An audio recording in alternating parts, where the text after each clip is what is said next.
Ladies and gentlemen, good day and welcome to Western Carriers India Limited Q1 FY26 earnings conference call. As a reminder, all participant lines will be in the listen-only mode, and there will be an opportunity for you to ask questions after the presentation concludes. Should you need assistance during the conference call, please signal an operator by pressing star then zero on your touchtone phone. Please note that this conference is being recorded. I now hand the conference over to Ms. Nidhi Vijaywargi from MUFG In-Time India Private Limited. Thank you, and over to you, Ms. Nidhi. Thank you, Renju. Good morning, ladies and gentlemen. I welcome you all to the earnings conference call of Western Carriers India Limited to discuss the Q1 FY26 business performance. Today on the call, we have from the management, Mr. Kanishk Sethia, CEO, CFO, and whole-time director. Before we proceed with this call, I would like to mention that some of the statements made in today's call may be forward-looking in nature and may involve risks and uncertainties. For more details, kindly refer to the investor presentation and other filings that can be found on the company's website. Without further ado, I would like to hand over the call to the management for their opening remarks, and then we will open the floor for Q&A. Thank you, and over to you, Kanishk, sir. Good morning, everyone. I hope I am completely audible. Yes, you are audible. Please go ahead. Thank you. So good morning, everyone, and thank you for joining us on the Q1 FY26 earnings call of Western Carriers India Limited. Today I am joined by my colleagues Ashish, Sapna and Surya. We appreciate your participation as we take you through the key developments during the last quarter, the broader economic and industry context, as well as our financial performances. The first quarter of FY26 began in a global environment that is fast evolving and continues to be shaped by geopolitical developments. There is evolving trade dynamics, structural shifts in the supply chain. The IMF's April 2025 outlook projects global GDP growth at about 2.8% for 2025, with world trade volumes expected to expand by 2.7% as well. Global inflation is projected to decline to 4.3% in 2025 and further to 3.6% in 2026, creating a more stable environment for investment flows and consumer demands. The quarter one of the current financial year saw mixed trends with headwinds like the muted industrial outputs, SME and medium and small enterprise caution, and rising competition in B2B express and surface transport. However, signs of recovery are fast emerging. I am extremely buoyed by the good monsoons that we are facing currently. The port volumes are also up. The e-vehicle generation is up. Fuel utilization for our company has also improved. Now, looking more from an India lens, we want to talk a little about the tariffs and how they're affecting us as a trade. The tariffs are piling up on India. There's a base rate, a penalty, and perhaps an additional rate which might come for pharma and semiconductors. Experts agree that tariffs will reduce exports, curtail growth, impact jobs, and hurt investor sentiment. But is the situation all doom and gloom? Not necessarily. India has some advantages and a few opportunities that can be harnessed. An important consequence of tariffs is that it has forced a rethink for India's export strategy. Another good factor that we need to look at is inflation. The cooling food inflation has taken inflation rates below RBI range to an 8-year low. This is a wonderful piece of good news for us. Retail inflation is at its lowest pace in the last 8 years in July as food prices cooled, staying below the central bank target for the 5th month in a row. While the decline helps the central bank maintain a growth-supportive monetary policy, it also points to the potential for lower farm incomes given the steady fall in food prices. The CPI rose just 1.5% annually in July, slipping below the lower end of Reserve Bank of India's 2.4% target. Going ahead, economists expect food inflation to stay subdued. Strong monsoon progress, ample reservoir levels, and robust kharif showing points to steady agricultural and price stability, though they cautioned that close tracking of the monsoon spread and timing remains key. However, concerns over potential U.S. secondary sanctions on Russian crude could disrupt supply chain for major importers like us. Although OPEC has spare capacity, global oil dynamics could shift and will need close monitoring. Going ahead, a favorable base effect, particularly on food, has kept our inflation in check. And, according to economists polled by Mint, this decline could be bottoming out now. Some of the challenges which persist include the prolonged conflict in Europe and Middle East, which affects logistics companies like us, which have a large share of EXIM business. There is adjustment in tariff regimes and a move towards nearshoring and diversification of manufacturing bases, which are shaping long-standing trade rules. Climate-related disruptions include extreme weather events, affect port operations, are adding to supply chain complexities, prompting governments and businesses to focus on building resilient technology-based logistics networks. From a sectoral point of view, the global logistics industry is undergoing a period of accelerated transformation.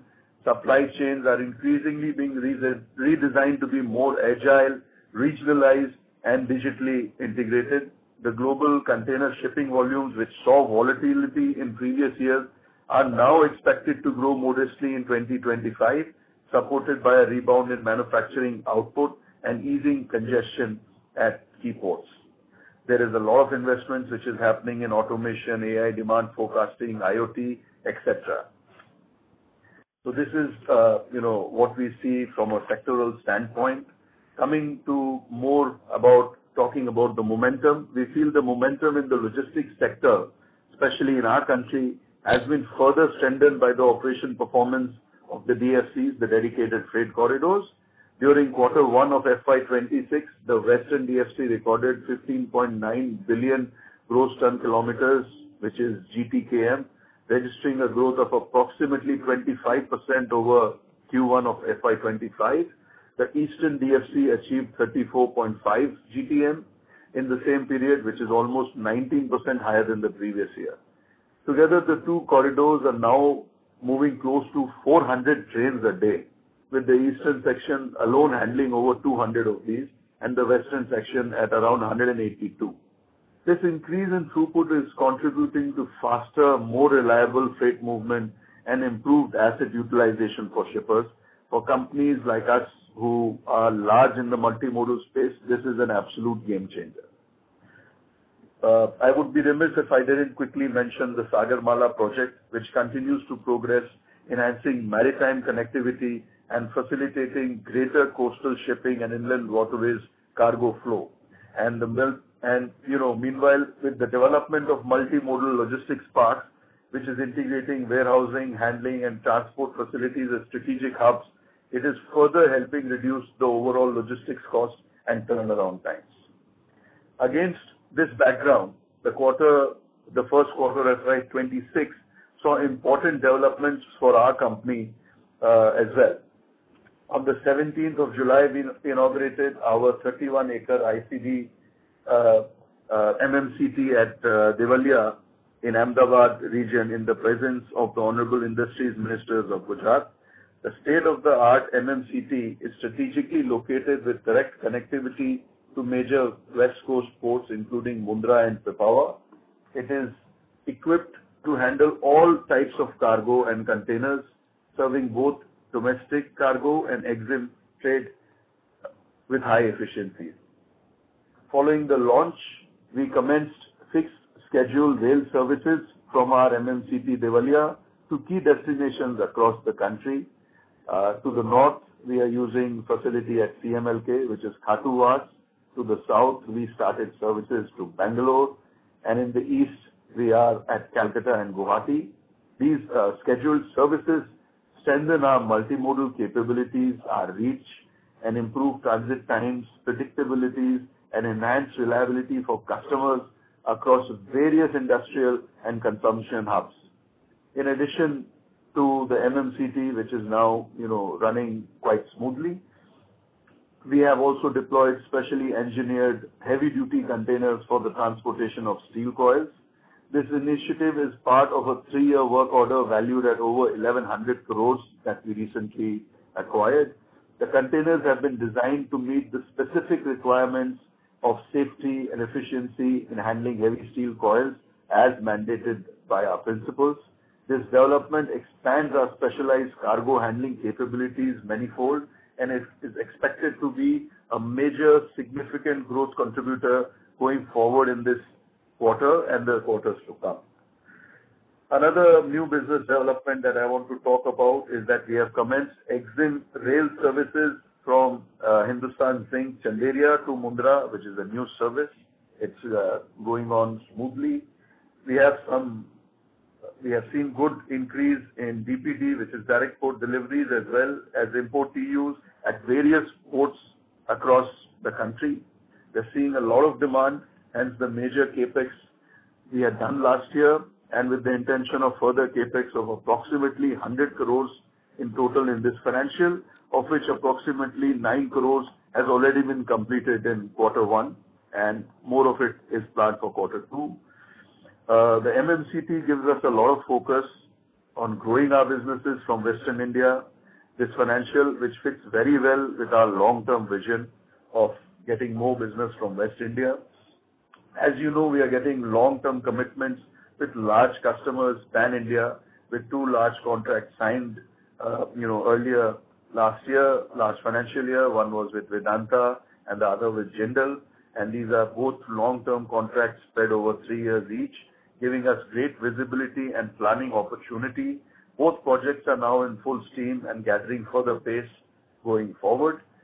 So this is, talking about the new businesses and new developments over the last time that we talked. Turning now to the TU performance, both domestic and EXIM. We'll get into the details shortly. First, let me talk about our financial performances for Q1 FY26. The consolidated revenue stood at 416 crores approximately. EBITDA was 21 crores with a margin of just over 5%, supported by operational efficiencies, higher asset utilization, and cost discipline. Profit after tax stood at around 11 crores. These results enable us to continue progressing our investments in infrastructure, technology, and capacity expansion in line with our long-term priorities. Looking at the performance of the domestic and EXIM, there has been, some pressure on the realization. The major reason continues to be the geopolitical turbulence in the world, which affects the recovery of EXIM business. Actually, your company has done very well, given the circumstances, that we are actually net positive in our EXIM TU movement in Q1 FY26 compared to Q1 FY24. The numbers that we delivered in Q1 FY26 is 33,286 compared to approximately 32,888, which is a percentage and a quarter thereabouts of growth, despite the continued geopolitical, activities.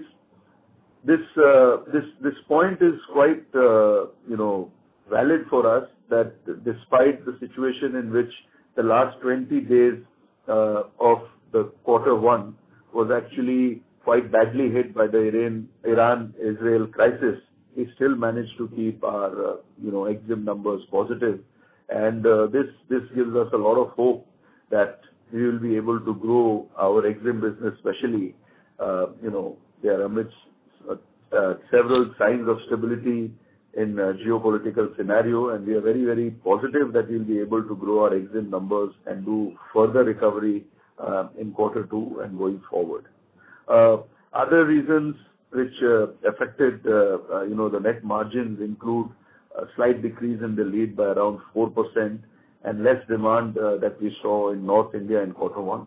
Of course, now we see strong growth in both these areas in quarter two amid signs of stabilizing geopolitical scenario. Despite such turbulence, your company saw steady EXIM business. Like I said, we saw imports. There was a good momentum in aluminium scrap of almost 8%, stainless steel at around 17% of growth.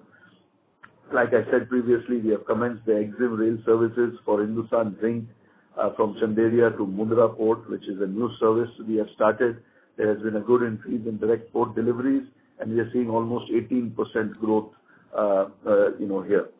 Domestically, as you know, we had a very stellar year last year. We had a 32% growth, and this year is off to a reasonable start, I would say. We have consciously avoided low-margin domestic traffic, and we have not picked up consciously because basically our philosophy is to give good performance and good service to our customers, and we want to, protect our margins.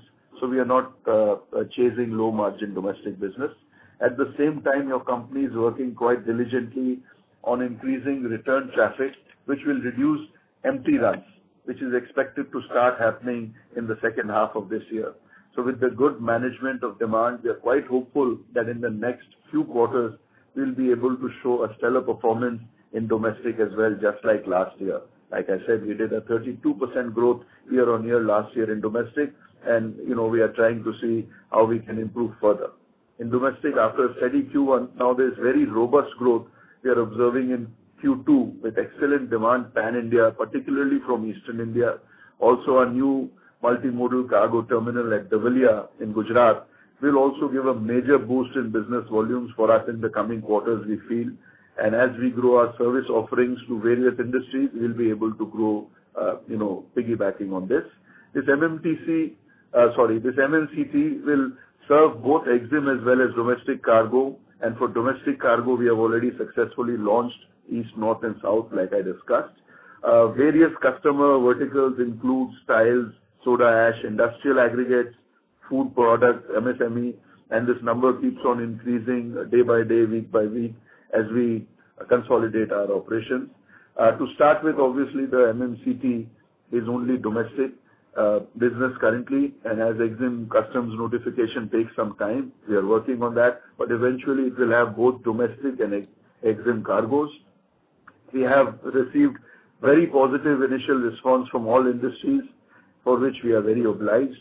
We remain confident that the combination of favorable policy environment, sectoral tailwinds, and disciplined execution will allow us to continue delivering consistent performance in the quarters ahead. That concludes my remarks on the company's performance for the quarter. I would like to once again thank all our stakeholders for their continued trust and support with the promise of better days ahead. Thank you. Shall we open the line for questions? Please go ahead. Thank you. We will now begin the question and answer session. Anyone who wishes to ask a question may press star and one on your touch-tone phone. If you wish to remove yourself from the question queue, you may press star and two. Participants are requested to use handsets while asking a question. Ladies and gentlemen, we'll wait for a moment while the question queue assembles. The first question comes from the line of Guneet Singh with Counter-Cyclical PMS. Please go ahead. Hi, sir. What is the main reason for fall in EBITDA margins year-on-year by about 340 basis points, despite revenues almost remaining flat? Hi. Like I said, the performance for the major reason for the pressure on the realization remains the continued geopolitical turbulence in the world, which affects, the EXIM business. The container freight, for example, I'll give you some examples. For example, container freight to Gulf ports like Jebel Ali, kept on climbing sharply through the crisis from $150 per 40 feet to around $550 range. Exporters are seeing compressed margins and disrupted supply chains because of this.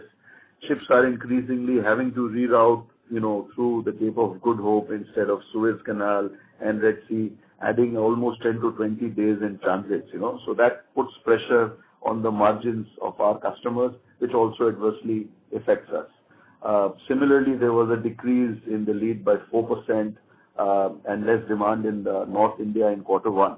These were the reasons that, there was pressure on realization for this quarter. All right. So, but if you look at the total volumes, they are probably down by just less than 2% overall. And even revenues are not significantly have fallen. So, what kind of a fall in overall consolidated realizations are we looking at? Because, I mean, the fall that probably a significant impact is not there on revenues. Revenues are also comparatively flat.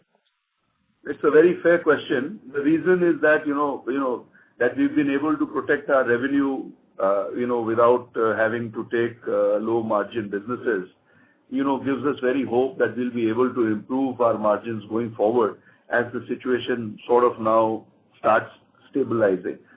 We internally were looking at our numbers. We saw we had, excellent numbers coming in the month of April and May. But June 10th or 11th, when the Iran and Israel crisis came into the front foot, again, there was some pressure, from the shipping related EXIM businesses that we had to rework out. So what happens is, whenever you have a major impact on the shipping lines, your container throughput sort of, has a bit of a flux. Sometimes they come in, sometimes they don't. And once you have a variation which comes into your containers, the consolidation or the dispatch of the EXIM, which is the import containers or the domestic or the export containers, takes a bit of a whack. Say, for example, instead of 400 containers coming in on a month in Chennai, if you have 2,000 containers which come all of a sudden having been stuck for several months, that means you've lost revenue in the previous months. And all of a sudden, if you get 3,000 containers where your throughput is, say, 100 containers, for example, a day, that means you're looking at significant amount of money in terms of detention, damage, etc., which is basically due to the global supply chain disruptions. Once your disruptions are gone, your numbers start tracking a bit of a rhythm, then you will see that the margins will automatically start improving, because a lot of the margin realization pressure is coming from things which we actually don't control. All right, sir, got it. So till when did the hit from these conflicts end? I mean, till when did they go on? Did they continue in Q2? And as of now, I mean, looking at the current scenario, do we expect that things have normalized? And given that Q1 numbers have been maybe flat or lower than last year, do we still expect a double-digit growth in FY26? Also, I mean, you spoke about the new railway, the new line for Hindustan Zinc. So what could be the additional revenue from that in FY26 and also from the new orders that we have? Okay. So I'll try to answer these in step by step. If I miss any, please do point it out to me. Like I said, we have commenced the EXIM rail services for Hindustan Zinc from their plant in Rajasthan, where their plant is at Chanderia, to Mundra Port. And this is a new service we have started. We've just completed, the first batch over here to Mundra Port. And we have good clarity that this is a business that they are looking at expanding as we go ahead in the quarters. And maybe have a better idea in the next call, because this service we've just started a few weeks back. We are also seeing a good increase in direct port delivery movements also. Almost 17-18% is what we expect it to be. And there is very good growth in imports at various ports also that we are observing. So I don't have the exact numbers, but, the supply chains are showing that the good numbers are coming in. This is the pressure because of the geopolitical turbulence. Currently, as we speak today, signs of stabilizing geopolitical scenario seems to be there. There seems to be a lot of optimism, but given the kind of news cycles that we've become used to, it will be foolhardy for me to predict when and how quickly the economic geopolitical situations will stabilize.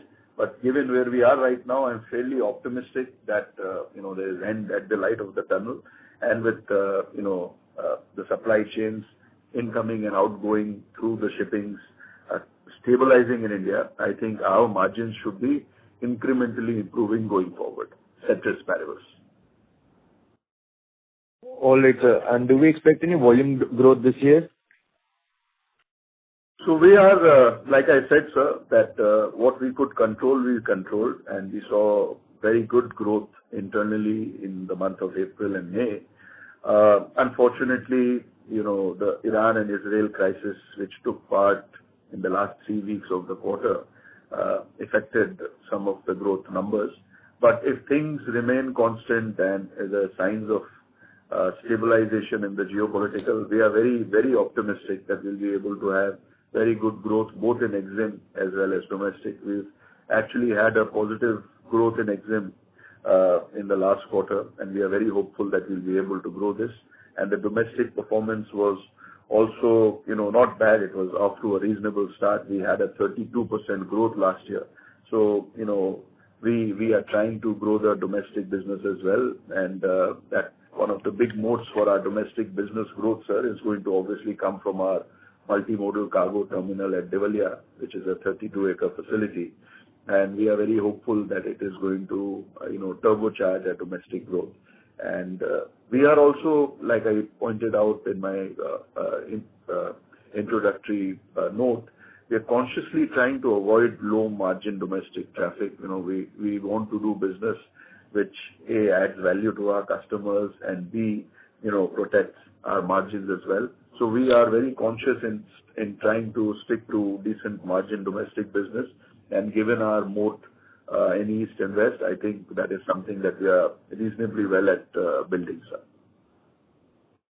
All right, sir, got it. So we are currently halfway through quarter two. I would just like to understand, did the adverse impact of the Israel-Iran war flow into Q2? And I mean, looking at the current existing scenario, of half the quarter has gone by. So, are conditions better currently for these, or, is that we expect it to get better going forward? So definitely, sir, better than at the end of quarter one when we were in the middle of the crisis. The numbers have picked up. We are seeing good, strong demand both in EXIM as well as in domestic. Our domestic service offerings have also improved to several other locations in north and south. EXIM also, we are seeing very good, growth for aluminium scrap, stainless steel scrap. We are seeing import growths. We are seeing dispatches increasing as well. So, there is a sign of growth in both domestic and EXIM business currently. And like I said, ceteris paribus, we hope that this will help us improve our performance both in terms of top line and bottom line going forward for the rest of the year. All right. Thank you very much, John. Thank you, sir. Thank you. Appreciate your time. Thank you. Next question comes from the line of Preeti Agarwal with SK Associates. Please go ahead. Thank you so much for the opportunity. As we see that metals continue to form the bulk of volumes, so beyond steel and scrap, which other industries, for example, tiles, food, chemicals, e-commerce, etc., do you see scaling meaningfully in your portfolio over the next 2-3 years? Preeti ji, is a wonderful question that you asked. I'd like to tell you that your company draws correctly around 50-odd% ballpark from metals. Metals is a sector which is very aligned to our multimodal services, as you can understand. But that, we are seeing very good growth in our non-metal businesses. Especially examples include, tiles business, agrochemical business, industrial aggregates business, soda ash business. And so a lot of movement of these are also happening in containers through our western points, including our own MMCT as well as our various other points across Gujarat. And so, there's a definite focus from us to grow the non-metal business where we are seeing, quite good capabilities coming in. Included with the movement of these several, cargo that I talked about is also our focus in growing our MSME business, trying to consolidate and grow our MSME business, which has started contributing volumes to us in food products, agri products, garments, etc., etc., etc. So that is an area of major growth that we hope to get going forward as well. And we are also seeing good favorable growth coming from our mainline businesses, including FMCG, where we are seeing good growth signs. And we are also focusing on other businesses like PSUs as well as pharma. So those are our strategies in growing our non-metal businesses. Understood, sir. And when do you expect customs notification from EXIM, and what incremental, volume or revenue could you see these facilities contributing in by FY 26-27? A fair question, PTG. So the EXIM notification is a long-drawn process. We've just sort of started phase one of our operations at the MMCT. So the container terminal is, finding its feet, we're getting the volumes, etc. So the EXIM business in terms of notification is slightly a bit out. We're doing the collation of the documentation, etc. As you know, Preeti ma'am, your company is doing custom house agency work at all major ports in India, and our senior leadership, including myself and our chairman, we are also ourselves Rule 8, license holders. So we understand the customs process quite well. So it's a process; it will take its time, but in long term, we should have customs notification, as well as, start building other facilities at our cargo terminals, including, state-of-the-art warehouses, etc., which helps us increase our service offerings. Our idea being that we want to be the single window logistics service provider for all our customers. So we'll be able to add more value-added services at the cargo terminal going forward. Okay, understood, sir. Thank you so much and all the best. Thank you, Preeti ji. Thank you. Thank you. Next question comes from the line of Ltd.June with RJ Investments. Please go ahead. Hello, am I audible?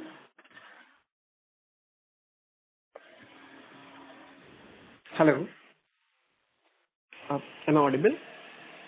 Yes, sir. Please go ahead. Yeah. Thank you for taking my question. So I have a couple of questions. So starting with, the new EXIM rail services from Hindustan Zinc's Chanderiya sliding to Mundra is a notable addition. So what is the potential scale of this service in terms of annual TEUs? And additionally, do you see scope to replicate this model with other industrial clients as well? Jain sir, fair question. So, I don't have great clarity or visibility on how much of this cargo they want to do on this route. We've, like I said, just started this.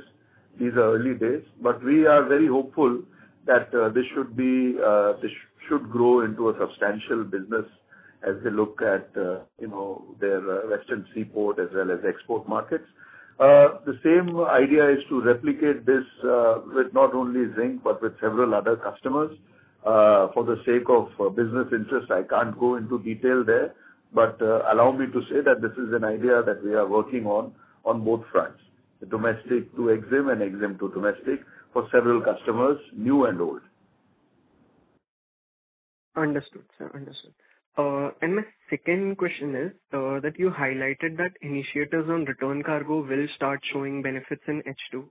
So can you quantify the cost-saving opportunities if empty running is reduced by, let's say, 5 or 10%? Also, North India was weak in Q1, but Eastern India demand has been very strong in Q2. Can you elaborate on which industries or maybe customer clusters are driving this regional divergence? Yes, Jain sir. So, a two-part question. I'll give you two parts of answer in this. First part is, the revenue generation. Obviously, the more service consolidation that you do, the more revenue you're going to extract from that zone. East obviously is dominant because that's where most of the metals are. But we are now, after a weak quarter one in North, we are seeing, some resurgence of demand starting from, North, obviously anchored by Hindustan Zinc Chanderiya, like I said. We are also seeing growth from other industries. second part of your question with regards to empty running. See, any time that you avoid empty running, be it rail, be it road, be it shipping, anything, that adds to your margins. The amount of empty runs, empty hauls that you do is basically extractive of your margins.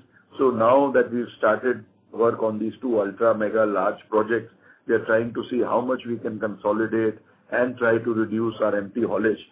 The amount that we are able to reduce our empty haulage is going to add, sequentially into our bottom line. So more than the top line, it's going to add straight into our bottom line. So we are very consciously working on trying to, optimize our routes and triangulate our cargo and customers in such a way that we can start reducing, this empty haulage.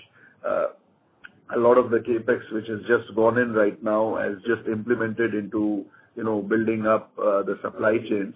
So empty haulage reduction is something that we are now looking at as a next step in second part of this, financial year. Understood, sir. Understood. Thank you for taking my question, and all the best for the future quarters. Thank you, Jain Saab. Thank you. Thank you. Next question comes from the line of Isha Murthy with M&A Capital. Please go ahead. Hello, sir. I just got disconnected between the calls, so I don't have any idea that this question is being answered or not. But can you just please clarify that, as you've mentioned, TU growth was steady, but realizations were under pressure, especially on the EXIM side. So can you share the yield trends for EXIM and domestic separately? Also, how do you see it evolving in the quarter 2 and quarter 3? Okay. Isha ji, we did go through this, but for your sake, I'm going to give you a brief answer here. The major reason for the pressure on realization remains the continued geopolitical turbulence, which affects the recovery of EXIM business, which is a substantial part of our business. Despite that, your company has made very good efforts in actually improving its EXIM numbers. Our EXIM numbers are actually net positive despite of, the geopolitical turbulence that we are in. Our Q1 numbers to Q1 numbers compares favorably. This Q1 we did 33,286 TUs compared to 32,888 for the last Q1. So, had it not been for the major escalation which happened in the last 21 days of this quarter, that is the Iran and Israel, you would have seen an even steeper, growth in our EXIM number. The domestic numbers, though, they have been, we had a 32% growth last year, and so this year also we are off to quite a reasonable start, I would say. We have consciously avoided like I said, low margin domestic traffic. And the idea is to pick up businesses in which we can add value to the customers and at the same time keep our margins intact. We don't want to do low margin domestic business just for the sake of growing our top line. We are very, very conscious on trying to create a profitable business which adds value to our customers. So your company is working diligently also on increasing return traffic, which will reduce our empty running, which I just explained, which is expected to start showing results in H2 of this year. So with good management of demand, we are quite hopeful that in the next few quarters we'll be able to show a stellar performance in both domestic and EXIM, both in terms of top line as well as bottom line. Okay, sir. Okay, understood. Also, I wanted to know, has the competitive intensity in B2B express and surface transport had a measurable impact on pricing discipline? It's a fair question, Isha ji. So, on the express and surface transport, see, we don't do much of B2B express, but there is definitely very high rising competition there. That's a sector which has been totally disrupted over the last few years. Surface transport anyways remains under tremendous pressure. Surface transport, though your company does surface transport, that is not an area of major focus for us. So these two businesses definitely face, rising competition continuously. But our focus has been more on growing, our businesses with industrials, SMEs, medium and small enterprises going forward, which not only de-risks us from the larger corporates, but also gives us an opportunity to add actual value to the end customers. And so signs of recovery in our businesses are very strong.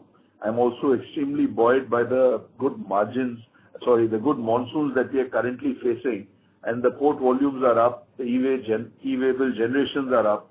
Fleet utilization for your own company has also, sequentially improved by creating, very strong task force to ensure that we are able to utilize our fleets more. The more fleets that you are able to utilize in terms of A, running, and B, optimization will definitely add to your, margins. So that's what my take is. Understood, sir. Thank you. All the best. Shaji, thank you. Thank you for your time. Thank you. Next question comes from the line of Riddhi Vora with SKS Capital. Please go ahead. Hello, am I audible? Yes, ma'am. Please go ahead. Yes. So yes, as you mentioned that the Israel-Iran crisis in the last 3 weeks of Q1 has significantly impacted the Western sea routes. So can you quantify the impact on EXIM volumes or revenue? And how are you hedging against the similar geopolitical shocks in the future? Fair question, ma'am. So how the whole thing works out, I just want to give you an idea.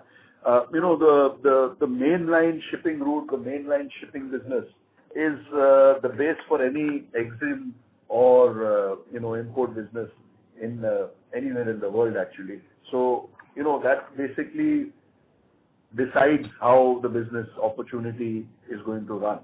So now what happens is when you have any sort of non-predictability which comes into your mainline shipping businesses, it will affect the way your cargo comes into your ports, the throughputs.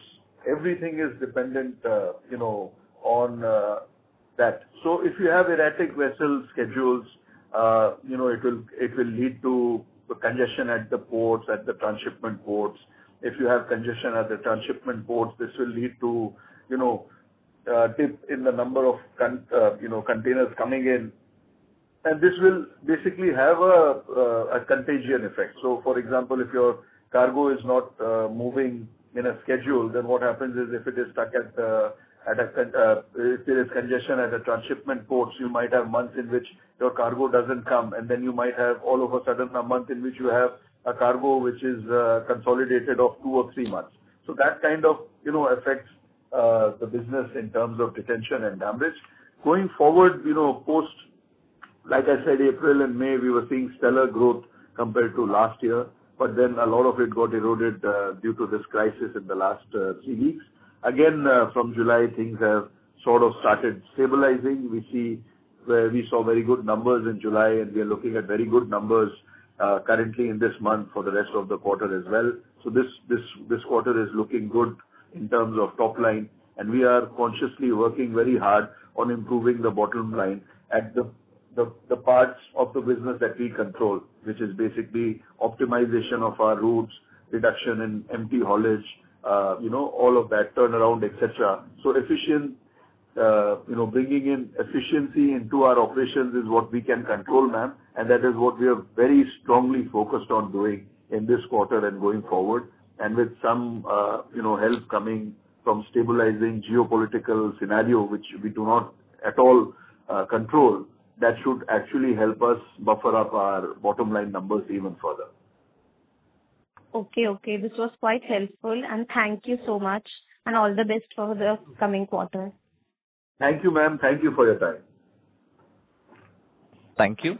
Ladies and gentlemen, due to time constraints, we have reached the end of question and answer session.